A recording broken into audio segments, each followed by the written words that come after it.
Hi friends, ಎಲ್ಲರಿಗೂ ನಮಸ್ಕಾರ. Welcome to my channel. ಇವತ್ತು ತುಂಬಾ ಟೇಸ್ಟಿಯಾಗಿ ಸ್ವೀಟ್ ರೆಸಿಪಿ ಅಕ್ಕಿ ಪಾಯಸ ಹೇಗೆ ಮಾಡೋದು ಅಂತ ತೋರಿಸ್ಕೊಡ್ತಾ ಇದ್ದೀನಿ. ತುಂಬಾ ಚೆನ್ನಾಗಿರುತ್ತೆ.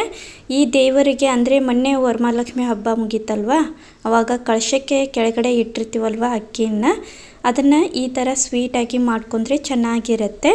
ನೋಡಿ, ಅಕ್ಕಿ ಪಾಯಸ ಮಾಡಲು ಬೇಕಾಗುವಂಥ ಸಾಮಗ್ರಿಗಳು ಇದಿಷ್ಟು. ವರಮಹಾಲಕ್ಷ್ಮಿ ಕಳಶಕ್ಕೆ ನಾನು ಕೆಳಗಡೆ ಇಟ್ಕೊಂಡಿರುವಂಥ ಅಕ್ಕಿ, ಹಂಗೆ ಮತ್ತು ಸ್ವಲ್ಪ ಗಣಪತಿ ಪೂಜೆಗೆ ಅಂತೇಳಿ ಇಟ್ಕೊಂಡಿರೋದು, ದೇವ್ರ ಪೂಜೆಗೆ ಅಂತೇಳಿ ಇಟ್ಕೊಂಡಿರುವಂಥದ್ದು ಅಕ್ಕಿಯನ್ನು 1 ಗ್ಲಾಸಷ್ಟು ತೊಗೊಳ್ತಾ ಇದ್ದೀನಿ. ನೋಡಿ, ಕುಂಕುಮ ಮತ್ತು ಅರಿಶಿನ ಎಲ್ಲ ಹತ್ಕೊಂಡೈತಿ. 1 ಗ್ಲಾಸಷ್ಟು ತೊಗೊಂಡ್ಬಿಟ್ಟು ನಂತರ ಇದಕ್ಕೆ ನೀರು ಹಾಕಿ ಚೆನ್ನಾಗಿ ಇದನ್ನು ತೊಳ್ಕೊಬೇಕು. ಅಂದರೆ ಸ್ವಲ್ಪ ಕುಂಕುಮ ಮತ್ತು ಅರಿಶಿನ ಎಲ್ಲ ಇದೆ ಅಲ್ವಾ, ಅದು ಪೂರ್ತಿಯಾಗಿ ಹೋಗಬೇಕು. ಅಲ್ಲಿವರೆಗೂ ಇದನ್ನು 2 ರಿಂದ 3-4 ಸರ್ತಿ ನೀರು ಹಾಕ್ಕೊಂಡು ಚೆನ್ನಾಗಿ ತಿಕ್ಕಿ ತೊಳ್ಕೊಂಡಿದ್ದೀನಿ. ನೋಡಿ, ಇದಿಷ್ಟು ಕ್ಲಿಯರಾಗಿ ತೊಳ್ಕೊಂಡಾದ್ಮ್ಯಾಗ ಮತ್ತು ಸ್ವಲ್ಪ ನೀರು ಹಾಕ್ಕೊಂಡು ಇದನ್ನು ಸ್ವಲ್ಪ ನೀರು ಜಾಸ್ತಿ ಹಾಕ್ಕೊಂಡು ಕ್ಲೋಸ್ ಮಾಡಿ ಇದನ್ನು 2 ತಾಸು ನೆನೆ ಇಟ್ಕೊಳ್ತಾ ಇದ್ದೀನಿ. ನೆನೆಸಿದಷ್ಟು ಪಾಯಸಾಗ ತುಂಬ ಚೆನ್ನಾಗಿರುತ್ತೆ. ಅಕ್ಕಿನ ನೆನೆಸಿ ಮಾಡೋದ್ರಿಂದ ಪಾಯಸ ತುಂಬಾ ಚೆನ್ನಾಗಿರುತ್ತೆ. ಹಾಗೆ ನೋಡಿ, ಇವಾಗ ಕ್ಲೋಸ್ ಮಾಡಿ ಇಟ್ಕೊಂಡಾದ್ಮೇಲೆ ಅದು ನಾನು ಅಕ್ಕಿನ ನೆನೆ ಇಟ್ಕೊಂಡಿದ್ದೆ ಅಲ್ವಾ, ಆವಾಗಲೇ ಈ ಡ್ರೈ ಫ್ರೂಟ್ಸ್ ಕೂಡ ನೀರೊಳಗೆ ನೆನೆ ಇಟ್ಕೊಂಡಿದ್ದೆ. ಇದು 2 ಖರ್ಜೂರ ಅಂದರೆ ಉತ್ತತ್ತಿ ಅಂತ ಕರಿತೀವಿ ನೋಡಿ, 2 ಉತ್ತತ್ತಿ, ಹಾಗೆ 4 ಬಾದಾಮ್ ಮತ್ತು 4 ಗೋಡಂಬಿ, ಒಂದು 10ರಷ್ಟು ಒಣಗಿರುವಂಥ ದ್ರಾಕ್ಷಿಯನ್ನು ತೊಗೊಂಡಿದ್ದೀನಿ. ಅದೆಲ್ಲ ನೆನೆಸಿ ಇಟ್ಕೊಂಡಿರೋದನ್ನು ಪೂರ್ತಿಯಾಗಿ ನೀರೆಲ್ಲ ತೆಗೆದಾದ್ಮೇಲೆ ಈ ಥರ ಸಣ್ಣ ಸೈಜಲ್ಲಿ ಕಟ್ ಮಾಡಿ ಇಟ್ಕೋತಾ ಇದ್ದೀನಿ.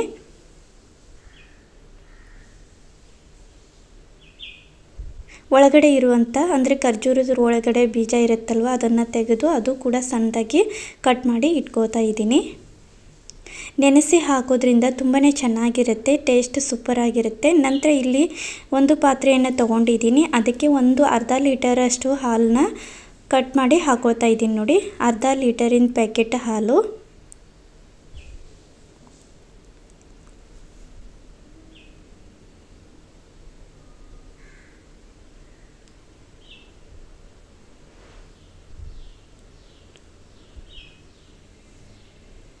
ಇವಾಗ ಗ್ಯಾಸ್ ಮೇಲೆ ಇಟ್ಟು ಸಣ್ಣ ಉರಿ ಇಟ್ಕೊಂಡು ಇದು ಹಾಲು ಸ್ವಲ್ಪ ಕುದಿ ಬರಬೇಕು, ಅಲ್ಲಿವರೆಗೂ ಇದನ್ನು ಬಿಸಿ ಮಾಡಲಿಕ್ಕೆ ಇಡ್ತಾ ಇದ್ದೀನಿ.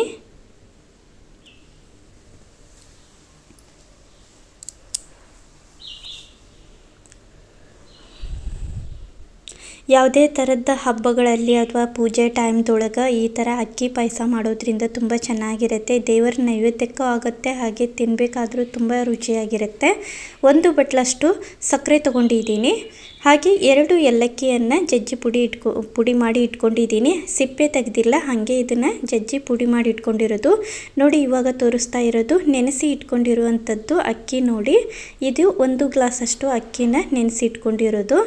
ತುಂಬ ಚೆನ್ನಾಗಿ ನೆನೆದಿದೆ. ನಾವು ಸ್ವಲ್ಪ ಹಿಡಿದು ಸ್ವಲ್ಪ ಹತ್ಕಿದ್ರೆ ಸ್ವಲ್ಪ ಕಟ್ಟಾಗಬೇಕು, ಅಂದರೆ ತುಂಬ ಚೆನ್ನಾಗಿ ನೆನೆದಿರುತ್ತೆ. ಹಾಗೆ ಪಾಯಸಕ್ಕೆ ತುಂಬ ರುಚಿ ಬರುತ್ತೆ. ನಂತರ ಇಲ್ಲಿ ತುಪ್ಪ ಕೂಡ ತೊಗೊಂಡಿದ್ದೀನಿ. ಇವಾಗ ಹಾಲು ನೋಡಿ, ಸಣ್ಣ ಉರಿ ಇಟ್ಕೊಂಡು ಹಾಲು ಬಿಸಿ ಆಗೋದ್ರೊಳಗೆ ಇಲ್ಲಿ ಸ್ವಲ್ಪ ಡ್ರೈ ಫ್ರೂಟ್ಸು ಮತ್ತು ಅಕ್ಕಿಯನ್ನು ತುಪ್ಪದಲ್ಲಿ ಫ್ರೈ ಮಾಡ್ಕೋದಕ್ಕೆ ಒಂದು ಕಡಾಯಿನ ಇಟ್ಕೊಂಡಿದ್ದೀನಿ. ಕಡಾಯಿ ಸ್ವಲ್ಪ ಬಿಸಿ ಆದಮೇಲೆ ಇವಾಗ 2 ಚಮಚದಷ್ಟು ತುಪ್ಪ ಹಾಕ್ಕೊಳ್ತಾ ಇದ್ದೀನಿ. ಇದಕ್ಕೆ ಸ್ವಲ್ಪ ತುಪ್ಪ ಜಾಸ್ತಿ ಇದ್ರೇ ಟೇಸ್ಟು ಚೆನ್ನಾಗಿ ಬರುತ್ತೆ. 2 ಚಮಚ ತುಪ್ಪ ಹಾಕ್ಕೊಂಡು ಸ್ವಲ್ಪ ತುಪ್ಪ ಬಿಸಿ ಆದಮೇಲೆ ಇಲ್ಲಿ ಡ್ರೈ ಫ್ರೂಟ್ಸ್ ಕಟ್ ಮಾಡಿ ಇಟ್ಕೊಂಡಿರೋದನ್ನು ಹಾಕ್ಕೊಳ್ತಾ ಇದ್ದೀನಿ. ಬಾದಾಮ್, ಗೋಡಂಬಿ, ದ್ರಾಕ್ಷಿ ಹಾಗೆ ಖರ್ಜೂರವನ್ನು ಸಣ್ಣದಾಗಿ ಕಟ್ ಮಾಡಿ ಇಟ್ಕೊಂಡಿರೋದು ಎಲ್ಲವನ್ನು ತುಪ್ಪದಲ್ಲಿ ಹಾಕ್ಕೊಂಡು 1-2 ನಿಮಿಷ ಇದನ್ನು ಚೆನ್ನಾಗಿ ಫ್ರೈ ಮಾಡ್ಕೋತಾ ಇದ್ದೀನಿ ತುಪ್ಪದಲ್ಲಿ. ನೋಡಿ, ಇದು ಒಣಗಿರುವಂಥ ದ್ರಾಕ್ಷಿ. ಇನ್ನೂ ಡ್ರೈ ಫ್ರೂಟ್ಸ್ ಏನಾದರೂ ಪಿಸ್ತಾದು ಏನಾದರೂ ಇದ್ದರೆ ಅದನ್ನು ಕೂಡ ನೀವು ಹಾಕೊಳ್ಳಿ, ಚೆನ್ನಾಗಿ ಬರುತ್ತೆ. ಇದಿಷ್ಟು ಡ್ರೈ ಫ್ರೂಟ್ಸ್ ಇತ್ತಂತೇಳಿ ನಾನು ಇದಿಷ್ಟನ್ನು ಹಾಕ್ಕೊಂಡಿದ್ದೀನಿ. ನಂತರ 1-2 ನಿಮಿಷ ಇದನ್ನು ಚೆನ್ನಾಗಿ ಫ್ರೈ ಮಾಡ್ಕೊಂಡಾದಮೇಲೆ ಇಲ್ಲಿ ನೆನೆಸಿ ಇಟ್ಕೊಂಡಿರುವಂಥ ಅಕ್ಕಿಯನ್ನು ನಾನು ತುಪ್ಪದಲ್ಲಿ ಹಾಕೊಳ್ತಾ ಇದ್ದೀನಿ. ತುಪ್ಪದಲ್ಲಿ ಹಾಕಿ ತುಪ್ಪದಲ್ಲಿ ಅಕ್ಕಿಯನ್ನು ಹಾಕ್ಕೊಂಡು ಸ್ವಲ್ಪ ಹೊತ್ತು ಫ್ರೈ ಮಾಡೋದ್ರಿಂದ ಟೇಸ್ಟ್ ಚೆನ್ನಾಗಿ ಬರುತ್ತೆ. ಒಂದು 10 ನಿಮಿಷನಾದರೂ ನಾನು ತುಪ್ಪದಲ್ಲಿ ಅಕ್ಕಿಯನ್ನು ಹಾಕ್ಕೊಂಡು ಫ್ರೈ ಮಾಡ್ಕೋತಾ ಇದ್ದೀನಿ.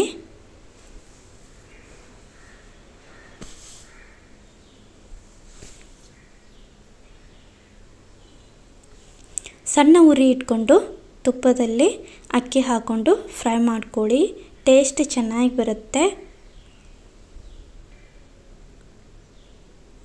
ನಂತರ ಈ ಗ್ಲಾಸಲ್ಲಿ ನಾನು 1.5 ಗ್ಲಾಸಷ್ಟು ನೀರನ್ನ ಹಾಕೊಳ್ತಾ ಇದ್ದೀನಿ. ಸ್ವಲ್ಪ ನೋಡಿ ಹಾಕೊಳ್ತಾ ಇದ್ದೀನಿ. ನೋಡಿ ಇವಾಗ ಸ್ವಲ್ಪ ಒಂದು ಅರ್ಧ ಗ್ಲಾಸಷ್ಟು ನೀರನ್ನ ಹಾಕ್ಕೊಂಡು ಮಿಕ್ಸ್ ಮಾಡ್ಕೊಳ್ತಾ ಇದ್ದೀನಿ.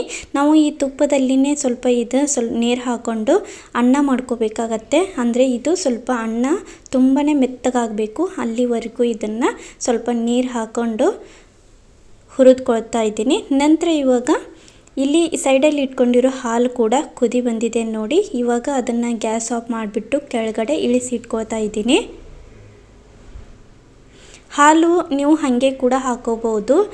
ಬಿಸಿ ಮಾಡಿ ಹಾಕೋದ್ರಿಂದ ತುಂಬ ಬೇಗ ಪಾಯಸ ಕೂಡ ಆಗುತ್ತೆ, ಹಾಗೆ ತುಂಬ ಮೆತ್ತಗಾಗಿ ಬರುತ್ತೆ. ಹಾಗಾಗಿ ಬಿಸಿ ಇರುವಂಥದ್ದನ್ನು ಹಾಕೋದ್ರಿಂದ ಬೇಗ ಆಗಿಬಿಡುತ್ತೆ. ಅದಕ್ಕೆ ಸ್ವಲ್ಪ ಹಾಲು ಬಿಸಿ ಮಾಡಿ ಹಾಕೊಳ್ತಾ ಇದ್ದೀನಿ. ನಂತರ ಅದನ್ನು ಕೆಳಗಡೆ ಇಳಿಸಿ ಕ್ಲೋಸ್ ಮಾಡಿ ಇಟ್ಕೊಂಡು, ನಂತರ ಇದು ಸಣ್ಣ ಉರಿ ಇಟ್ಕೊಂಡು ಇದನ್ನು ಕೂಡ ಸ್ವಲ್ಪ ಅನ್ನ ಆಗಬೇಕಲ್ವ, ಹಾಗಾಗಿ ಕ್ಲೋಸ್ ಮಾಡಿ ಇಡ್ತಾ ಇದ್ದೀನಿ. ನೋಡಿ ಸಣ್ಣದಾಗಿ ಸ್ವಲ್ಪ ಕುದಿ ಬರ್ತಾ ಇದೆ. ನೀರು ಕಡಿಮೆ ಆದಾಗ ಸ್ವಲ್ಪ ನೀರನ್ನು ಸೇರಿಸ್ಕೊಂಡು ಮತ್ತೆ ಇದನ್ನು ಪೂರ್ತಿಯಾಗಿ ಕುದಿಸ್ಕೊಳ್ತಾ ಇದ್ದೀನಿ.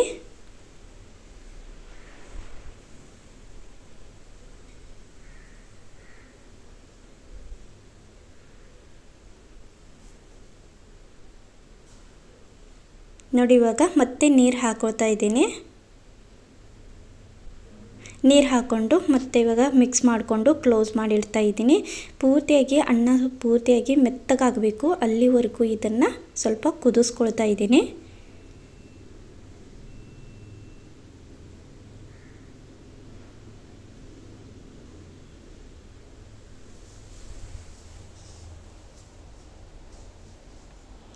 ಇವಾಗ ಸ್ವಲ್ಪ ಏಲಕ್ಕಿ ಪುಡಿಯನ್ನು ಹಾಕೋತಾ ಇದ್ದೀನಿ. ಇದು 2 ಏಲಕ್ಕಿಯನ್ನು ಸಿಪ್ಪೆ ತೆಗೆದಿಲ್ಲ, ಹಾಗೆ ಜಜ್ಜಿ ಪುಡಿ ಮಾಡಿ ಇಟ್ಕೊಂಡಿರೋದು. ಹಾಕೊಂಡಾದಮೇಲೆ ಮಿಕ್ಸ್ ಮಾಡಿಕೊಂಡು ಮತ್ತೆ ಕ್ಲೋಸ್ ಮಾಡಿಟ್ಟಿದ್ದೀನಿ. ನೋಡಿ ಸ್ವಲ್ಪ ನೀರೆಲ್ಲ ಪೂರ್ತಿಯಾಗಿ ಹಿಂಗಿದೆ. ಅನ್ನ ಕೂಡ ಸ್ವಲ್ಪ ಆಗಿದೆಯೋ ಇಲ್ಲ ಅಂತೇಳಿ ಚೆಕ್ ಮಾಡ್ಕೋದಕ್ಕೆ ಸ್ವಲ್ಪ ನಾನು ಅನ್ನ ಸ್ವಲ್ಪ ಈ ಥರ ಹಿಡಿದು ನೋಡ್ತಾ ಇದ್ದೀನಿ. ನೋಡಿ ಮೆತ್ತಗಾಗಿರಬೇಕು. ನೋಡಿ ಇದಿಷ್ಟು ಕಟ್ಟಾಗಿದೆ ನೋಡಿ, ಅಂದರೆ ಇದು ಅನ್ನ ಚೆನ್ನಾಗಿ ಬೆಂದಿದೆ ಅಂತೇಳಿ ಗೊತ್ತಾಗತ್ತೆ. ಇವಾಗ 1 ಕಪ್ಪಷ್ಟು ಸಕ್ಕರೆಯನ್ನು ಹಾಕೊಳ್ತಾ ಇದ್ದೀನಿ. 1 ಗ್ಲಾಸ್ ಅಕ್ಕಿ ಹಾಗೆ 2ರಿಂದ 3 ಗ್ಲಾಸಷ್ಟು ಹಾಲು ಬೇಕಾಗತ್ತೆ. ಅದಕ್ಕೆ ನಮ್ಮ ಸ್ವೀಟ್ ಅಂತಂದರೆ 1 ಕಪ್ಪಷ್ಟು ಸಕ್ಕರೆ ಸ್ವೀಟ್ ಕರೆಕ್ಟಾಗಿರುತ್ತೆ.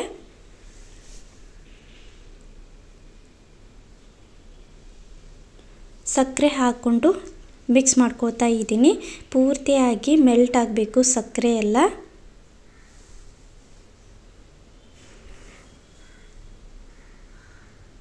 ನೋಡಿ ಈ ಥರ ಮಿಕ್ಸ್ ಮಾಡ್ಕೊಳ್ಳಿ. ಈ ಸಕ್ಕರೆ ಹಾಕಿದ ತಕ್ಷಣ ತಳ ಹಿಡಿದು ಬಿಡುತ್ತೆ. ಈ ಥರ ಚೆನ್ನಾಗಿ ಮಿಕ್ಸ್ ಮಾಡ್ತಾನೆ ಇರಬೇಕು. ಹಾಗೆ ಉರಿ ಸ್ವಲ್ಪ ಸಣ್ಣ ಉರಿ ಇರಬೇಕು.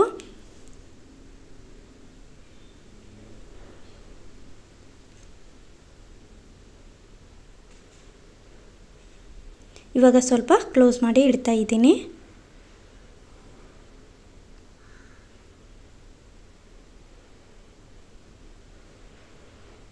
ನೋಡಿ ಇದು ಕೂಡ ಸಕ್ಕರೆ ಹಾಕಿದಾದ್ಮೇಲೆ ಸಣ್ಣದಾಗಿ ಕುದಿ ಬರ್ತಾ ಇದೆ. ಅಂದರೆ ಅಕ್ಕಿ ಪೂರ್ತಿಯಾಗಿ ಅನ್ನ ಪೂರ್ತಿಯಾಗಿ ಇದು ಸಪ್ಪೆ ಹತ್ತಂಗಿಲ್ಲ. ಸಕ್ಕರೆನ ಹಾಕಿ 2ರಿಂದ 3 ನಿಮಿಷ ನಾವು ಈ ಥರ ಕುದಿಸ್ಕೊಂಡ್ರೆ ಸ್ವಲ್ಪ ಸ್ವೀಟಾಗಿ ಹತ್ತತ್ತೆ ತಿನ್ನಬೇಕಾದ್ರೆ. ನಂತರ ಇವಾಗ ಕ್ಲೋಸ್ ಮಾಡಿ ನಂತರ ಈ ಥರ ಮಿಕ್ಸ್ ಮಾಡ್ಕೊಳ್ತಾ ಇದ್ದೀನಿ. ಮತ್ತೆ ಮಿಕ್ಸ್ ಮಾಡಿಕೊಂಡು ಇಲ್ಲಿ ಕುದಿಸಿ ಇಟ್ಕೊಂಡಿರುವಂಥ ಹಾಲನ್ನ ಹಾಕ್ಕೊಳ್ತಾ ಇದ್ದೀನಿ.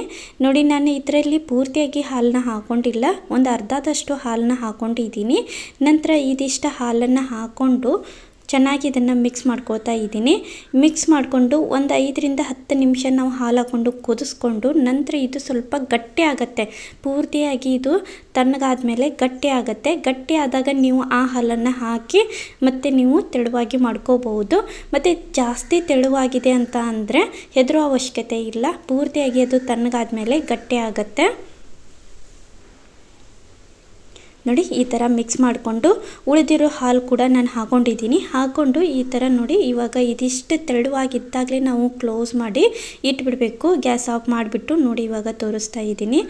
ಯಾಕೆ ಅಂತ ಅಂದರೆ ಪೂರ್ತಿಯಾಗಿ ತಣ್ಣಗಾಗತ್ತಲ್ವ ಗಟ್ಟಿಯಾಗಿಬಿಡುತ್ತೆ. ಹಾಗಾಗಿ ನಮಗೆ ಗಟ್ಟಿಯಾಗಿ ಬೇಕು ಅಂತ ಅಂದರೆ ಇದಿಷ್ಟಕ್ಕೆ ನೀವು ಆಫ್ ಮಾಡಿದರೆ ಅದು ಕರೆಕ್ಟಾಗಿ ಬರುತ್ತೆ. ಇದನ್ನು ನಾವು ಫ್ರಿಜ್ಜಲ್ಲಿ ಇಟ್ಕೊಂಡು ತಣ್ಣು ಮಾಡಿಕೊಂಡು ಕೂಡ ತಿನ್ಬೋದು. ತುಂಬಾ ರುಚಿ ಇರುತ್ತೆ. ಅಂದರೆ ಶಾವಿಗೆ ಪಾಯಸದಕ್ಕಿಂತಲೇ ಅದೇ ಟೇಸ್ಟಲ್ಲಿ ತುಂಬ ಚೆನ್ನಾಗಿರುತ್ತೆ. ರೈಸ್ ಪಾಯಸ ಅಂದರೆ ಅಕ್ಕಿ ಪಾಯಸ ತುಂಬಾ ಚೆನ್ನಾಗಿರುತ್ತೆ. ಹಾಗೆ ಯಾವುದೇ ಥರದ ಹಬ್ಬಗಳಲ್ಲಿ ಅಥವಾ ದೇವ್ರ ಪೂಜೆ ಟೈಮ್ದೊಳಗೆ ನೈವೇದ್ಯಕ್ಕಾಗಿರ್ಬೋದು, ಪ್ರಸಾದಕ್ಕಾಗಿರ್ಬೋದು, ಈ ಥರ ನೀವು ಈಸಿಯಾಗಿ ಮಾಡ್ಕೋಬೋದು. ಹಂಗೆ ವರಮಹಾಲಕ್ಷ್ಮಿ ಪೂಜೆದ್ದು ಕಳಶಕ್ಕೆ ಹಿಂದೆ ಇಟ್ಟಿರುವಂಥ ಅಕ್ಕಿ ಏನಾದರೂ ಇದ್ದರೆ ಒಂದು ಸರ್ತಿ ಇದನ್ನು ಟ್ರೈ ಮಾಡಿ. ತುಂಬಾ ಚೆನ್ನಾಗಿರುತ್ತೆ, ಎಲ್ಲರಿಗೂ ಇಷ್ಟ ಆಗುತ್ತೆ. ಈ ರೆಸಿಪಿ ಇಷ್ಟ ಆದಲ್ಲಿ ಲೈಕ್ ಮಾಡಿ, ಶೇರ್ ಮಾಡಿ, ಹಾಗೆ ಸಬ್ಸ್ಕ್ರೈಬ್ ಮಾಡ್ಕೊರಿ. ನೀವು ಒಂದು ಸರ್ತಿ ಇದನ್ನು ಟ್ರೈ ಮಾಡ್ಬೋದು. ಹಾಗೆ ಚಿಕ್ಕ ಮಕ್ಕಳು ಏನಾದರೂ ಇದ್ದರೆ, ಸ್ವೀಟ್ ಇಷ್ಟಪಡೋರು ಇದ್ದರೆ ಈ ಥರ ಖೀರನ್ನ ಮಾಡಿಕೊಡಿ. ತುಂಬಾ ಇಷ್ಟಪಟ್ಟು ತಿಂತಾರೆ. Thank you. Bye friends, bye.